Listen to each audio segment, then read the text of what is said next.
The night he betrayed me. I wasn't even surprised. What shocked me was how calm I felt while planning his downfall. People say betrayal cuts like a knife.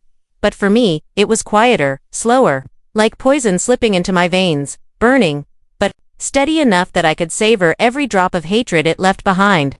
And from that very moment, I knew I wouldn't just survive this. I would end it on my terms. I should have seen it earlier. The lies, the little absences, the way his eyes slid away from mine when he spoke. For months, I told myself I was imagining it, that paranoia was twisting shadows into monsters. But the truth has a way of bleeding through no matter how tightly you try to bandage it. That night, I didn't need anyone to tell me. I walked into the room and saw him standing too close to her. Their whispers were coated in laughter, his hand brushing hers with the kind of ease I once believed was mine alone. My heart didn't shatter. It didn't even crack. It just went cold. I watched them like an outsider, like the air had carried me to the ceiling and left me floating there, weightless. Their betrayal was a mirror, and in it, I saw something terrifying. Not a broken woman, but someone awake. Someone dangerous. He didn't notice me at first. Maybe that was the cruelest part. I stood there, silent, watching my life tilt off its axis, and he didn't even sense the shift in the room. When his eyes finally landed on mine, the guilt was too late. Wait, he started. But there was nothing left to wait for. I turned, left, and in that moment, I knew two things with absolute certainty. He had destroyed me, and I would make sure he regretted it for the rest of his life. I didn't scream that night. I didn't cry. Silence was my weapon, and I wore it like armor. The more I stayed quiet, the more he stumbled over excuses, over lies he wasn't clever enough to polish.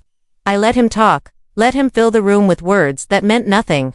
Every word was a shovel digging his own grave, and I just stood there, memorizing the way he sounded when he panicked. When he finally ran out of breath, I walked away. I didn't slam the door. I didn't give him the satisfaction of seeing me break. I just left, and that terrified him more than anything else could, because silence, I knew, is louder than screams. That night, I didn't sleep. I sat on the edge of my bed, staring at the clock as minutes bled into hours. Every second was another thread stitching itself into a plan. A plan I didn't have the shape of yet, but one I knew I'd finish. You don't rush revenge. You let it ripen. The days that followed were a blur of pretending. Pretending I believed his apologies. Pretending I was willing to forgive. Pretending I was too weak to leave. He bought every second of it because he wanted to. Because men like him are addicted to being believed, even when their lies are pathetic.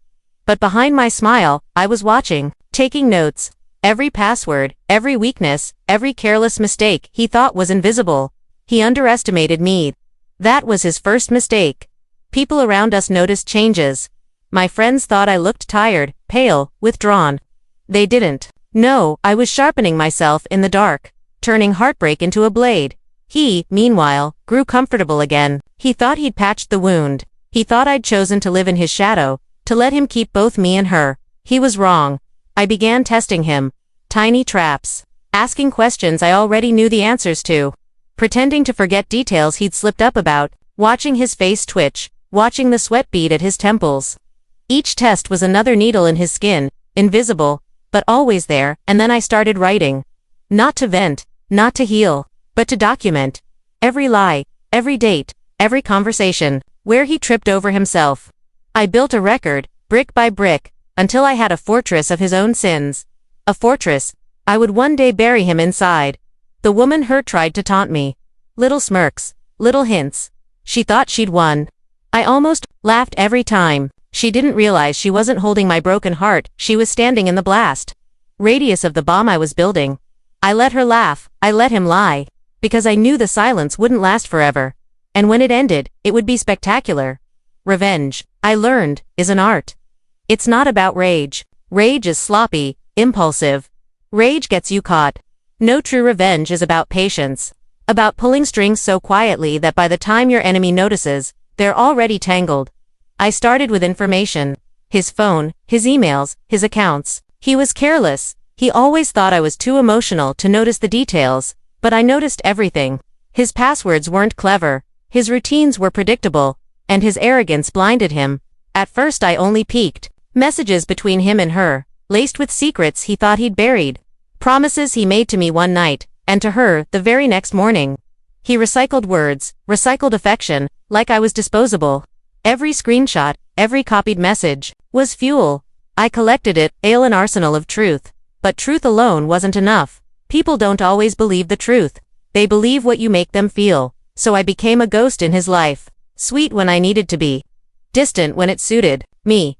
I let him believe I was weak, broken, healing. I made him comfortable. I made him lazy. And while he basked in his false victory, I was building the stage for his downfall. The first real test came when I left a small hint of misplaced earring I knew she'd left behind, casually placed where he couldn't miss it. I said nothing. I watched. His face turned pale, his throat dry. He scrambled to cover, but I didn't call him out. That unsettled him. He expected confrontation. He expected me to scream, to fight, to make it easy for him to play the victim. Instead, I let him twist. I let him wonder how much I knew. That fear was intoxicating. The second test was financial. He had always prided himself on being in control. So I began pulling at the threads of his money. Quietly, a question here, a transaction there, small discrepancies he never caught. I set up accounts he didn't know about. I siphoned tiny amounts, nothing big, not yet. Just enough to know I could buy the time I was done. I wouldn't just break his heart. I'd dismantle his entire life. The woman, too, had her role. She thought she was clever, parading herself like she'd won some prize, but she was sloppy, easy to read, and eventually easy to use. I didn't need to touch her. I just needed to let her think she'd gotten everything she wanted. People like her always overreach, so I let her. I let her think she'd stolen him. I let her flaunt it, because when the house of cards fell, she'd be buried under it with him. The nights were the hardest. Pretending to sleep beside him, listening to his breathing, imagining 1,000 different endings. Some nights I saw blood, others, ruin. Sometimes I saw nothing at all, just silence, like the silence he'd left me in. But I always came back to one truth: he had to suffer, the way I had, not just once, but slowly, relentlessly, until he begged for an ending. And I wasn't going to give it to him. Every day, another thread tightened.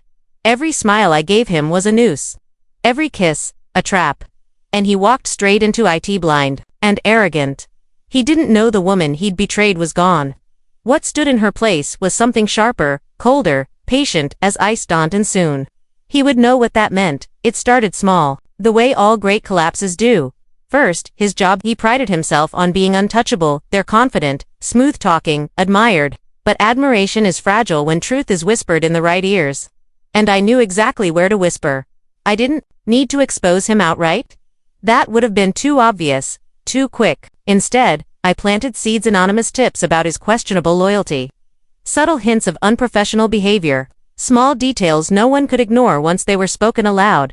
And I made sure he found out people were doubting him. That was the real strike, not the doubt itself, but the knowledge that people saw cracks in his perfect mask. He came home angry. He slammed doors. He poured himself drinks he used to savor but now swallowed like poison. I said nothing. I just watched. My silence gnawed at him more than words ever could. Then came his money. The small withdrawals I'd been testing grew bolder. A few hundred here, 1,000 there. Enough to make him question himself, to make him wonder if he'd miscalculated, if he'd been careless. He tried to cover it, of course. Tried to pretend he was still in control. But I watched the tension in his jaw.